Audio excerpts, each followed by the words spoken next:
4. Entre el combate y la esperanza. Alienación y realidad. Todo lo que no se abre es egoísmo. Devoción mañana que acaba en sí misma es falsa y alienante. El trato con María, que busca exclusivamente seguridad o consolación, sin irradiarse hacia la construcción de un reino de amor, no solamente es una sutil búsqueda de sí mismo, sino un peligro para el desenvolvimiento normal de la personalidad. No cabe duda de que en muchas partes, a lo largo de los tiempos, la devoción de María ha constituido una paralización de las energías. Las medallas y escapularios eran para muchos como amuletos mágicos, en lugar de ser la evocación de una madre dinámica. Muchos buscan imágenes y cuadros, un algo que se puede tocar y besar, en lugar de buscar signos que despierten la fe y conduzcan al amor. No siempre es así, ciertamente. Tampoco podemos hacer caricaturas y universalizar.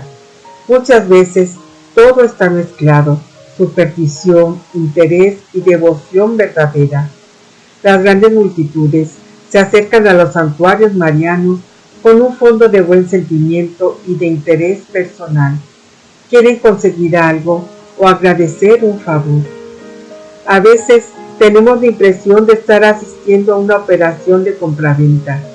Es el caso de tantos fieles que llegan haciendo sacrificios que conmueven, como el peregrinar a pie, el entrar arrastrándose sobre las rodillas, encender velas contra su apariencia devocional. En eso se esconden buenas dosis de interés egoísta. Se cumple lo que decían los romanos: do ut des, te doy para que me des. De ahí se origina, por ejemplo, en Chile, la costumbre y la expresión pagar mandas. El verbo pagar encierra claramente el concepto de compra-venta. Hoy se trata de la salud de la mamá, mañana del ingreso en la universidad del hijo mayor, pasado mañana de buscar un buen futuro esposo para la hija, al otro día un conflicto patrimonial, familiar o vecinal.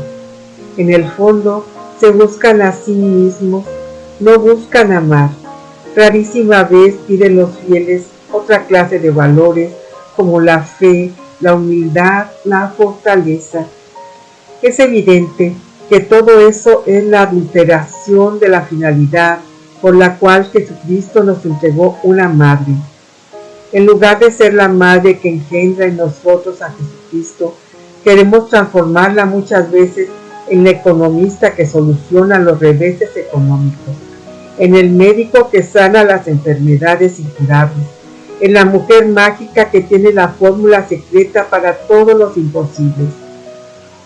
Otras personas acuden a los santuarios al rumor de milagros con una mezcla de curiosidad, superstición y fascinación. Sin darse cuenta, se pueden fomentar instintos religiosos en lugar de promover la fe. Y naturalmente es diferente el sentimiento religioso que la fe. La alienación puede venir también de otra parte. Entre los estudiosos, María ha sido en la historia objeto de rivalidades partidarias en una verdadera dialéctica pasional entre los llamados maximalistas y minimalistas. Los unos y los otros pretendían dar con la realidad de María. Todos ellos se extremaban en su posición y caricaturizaban a los adversarios doctrinales. El Concilio Vaticano II fue un ejemplo impresionante para comprobar de qué manera el tema de María está cargado de alta tensión emocional. Es un contrasentido increíble el hecho de que sea centro de polémica aquella mujer del Evangelio que siempre aparece en un segundo lugar, sin apenas abrir la boca, llena de calma. Pretender elevar a María, presentándola en su vida poco menos como si estuviera disfrutando de la visión beática, es restarle el mérito y la bendición de mujer peregrina en la fe y alienarla. Una mariología excesivamente deductiva tiene el peligro de levantar a María a vertiginosas alturas triunfalistas, rodeando a la madre de privilegios y prerrogativas que quieren ser cada vez más altas. Hay quienes colocan a María tan alta y tan lejos que la transforman en una semidiosa deshumanizada. Esta criatura, bendita entre todas las mujeres, fue en esta tierra una humilde mujer, implicada en las condiciones de privación, de trabajo, de opresión, de incertidumbre del mañana, que son las de un país subdesarrollado. María debía no solamente lavar o arreglar la ropa, sino coserla, no solamente coserla, sino primeramente hilarla. Debía no solamente hacer el pan, sino también moler el grano y sin duda cortar ella misma los árboles para las necesidades del hogar, como lo hacen todavía las mujeres de Nazaret. La Madre de Dios no fue reina como las de la tierra, sino esposa y madre de obreros. No fue rica, sino pobre. Era necesario que la Theotokos fuese la madre de un condenado a muerte, bajo la triple presión de la hostilidad popular, de la autoridad religiosa y de la autoridad civil de su país. Era necesario que compartiera con él la condición laboriosa y oprimida, que fue la de las masas de hombres que había de redimir, los que trabajan y están cargados. María no es soberana, sino servidora, no es meta, sino camino, no es semidiosa, sino la pobre de Dios, no es todopoderosa, sino intercesora, es por encima de todo la madre que sigue dando a luz a Jesucristo en nosotros. Nuestro destino materno. El significado profundo de la maternidad espiritual consiste, repetimos, en que María sea de nuevo Madre de Jesucristo en nosotros. Toda madre gesta y da a luz. La Madre de Cristo gesta y da a luz a Cristo. Maternidad espiritual significa que María gesta a Cristo y lo da a luz en nosotros y a través de nosotros. En una palabra, nacimiento de Cristo significa que nosotros encarnamos y damos a luz, transparentamos al Cristo existencia. Permítaseme la expresión a aquel mismo Jesucristo, tal como en su existencia terrena sintió, actuó y vivió. Jesucristo, la Iglesia, nace y crece en la medida en que los sentimientos y comportamientos, reacciones y estilo de Cristo aparecen a través de nuestra vida. Tenemos pues un destino materno, gestar y dar a luz a Jesucristo. La Iglesia es Jesucristo. El crecimiento de la Iglesia es proporcional al crecimiento de Jesucristo, pero el Cristo total no crece por justaposición. Quiero decir, la Iglesia no es más grande porque tengamos tantas instituciones, centros misionales o sesiones de catequesis. La Iglesia tiene una dimensión interna que es fácil perder de vista. La Iglesia es el cuerpo de Cristo o el Cristo total. Y la Iglesia crece por dentro y desde dentro, por asimilación interior. Contemplada en profundidad, a la Iglesia no se la puede reducir a estadísticas proporcionales, matemáticas, por ejemplo. La Iglesia no es más grande porque hallamos 700 matrimonios y 2000 bautizos. La Iglesia es el Cristo total, y Jesucristo crece en la medida en que nosotros reproducimos su vida en nosotros, en la medida en que nosotros encarnamos la conducta y actitudes de Cristo. El Cristo total avanza hacia su plenitud. Es sobre todo con nuestra vida, más que con nuestras instituciones, como impulsamos a Cristo a un crecimiento constante, porque Dios no nos llamó desde la eternidad principalmente para transformar el mundo con la eficacia y la organización, sino para ser conformes a la figura de su Hijo, como nos dice Romanos 8. María dará a luz a Cristo en nosotros en la medida en que nosotros seamos sensibles, como Cristo, por todos los necesitados de este mundo, en la medida en que vivamos como aquel Cristo que se compadecía y se identificaba con la desgracia ajena, que no podía contemplar una aflicción sin conmoverse, que dejaba de comer o de descansar para poder atender a un enfermo, que no solamente se emocionaba, sino que solucionaba.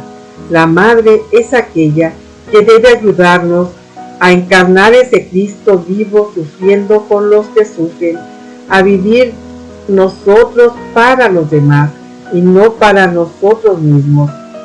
María dará a luz a Cristo en nosotros en la medida en que los pobres sean nuestros predilectos, cuando los pobres de este mundo sean atendidos preferentemente, será la señal de que estamos en la iglesia verdaderamente mesiánica, cuando vivamos como Cristo, con las manos y el corazón abiertos a los pobres, con una simpatía visible por ellos, compartiendo su condición y solucionando su situación, en la medida en que nuestra actividad esté preferentemente, mas no exclusivamente, dedicada a ellos, en la medida en que lleguemos a ellos con esperanzas y sin resentimientos.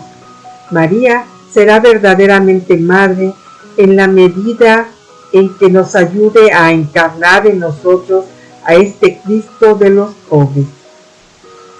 María dará luz a Cristo en nosotros en la medida en que tratemos de ser como Cristo, humilde y paciente, en la medida en que reflejemos aquel estado de ánimo, de paz, dominio de sí, fortaleza y serenidad, cuando procedamos como Cristo ante los jueces y acusadores, con silencio, paciencia y dignidad, cuando sepamos perdonar como Él perdonó, cuando sepamos callar como Él calló, cuando no nos interese nuestro propio prestigio, sino la gloria del Padre y la felicidad de los hermanos, cuando sepamos arriesgar nuestra piel, al comportarnos con valentía y audacia como Cristo, cuando están en juego los intereses del Padre y de los hermanos, cuando seamos sinceros y veraces como lo fue Cristo ante amigos y enemigos, defendiendo la verdad aún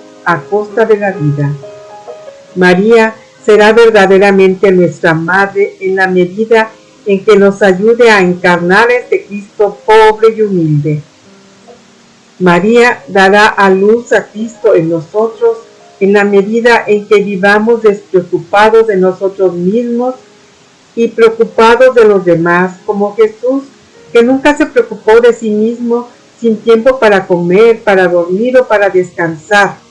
En la medida en que seamos como Cristo, que se sacrificó a sí mismo sin quejas, sin lamentos, sin amarguras, sin amenazas, y al mismo tiempo dio esperanza y aliento a los demás, en la medida en que amemos como Cristo amó, inventando mil formas y maneras para expresar ese amor, entregando su vida y su prestigio por sus amigos. Si pasamos por la vida como Jesús, haciendo el bien a todos, ¿en qué consiste la maternidad espiritual de María? En que la Madre nos ayude a encarnar, gestar y nacer en nosotros este Cristo que amó hasta el extremo.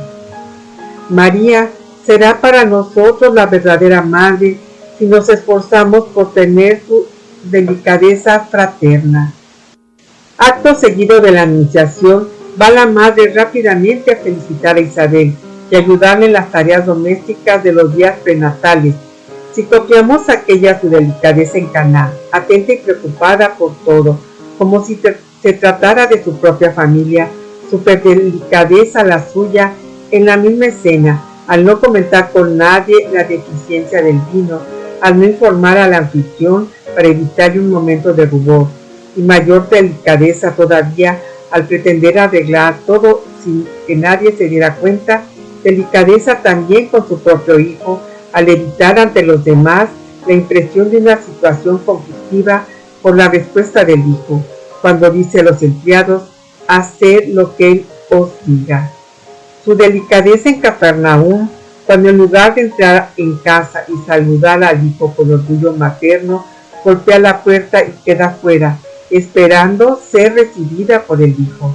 De esta manera, María da a luz a Cristo a través de nosotros. Cumplimos nuestro destino materno y Cristo es cada vez mayor.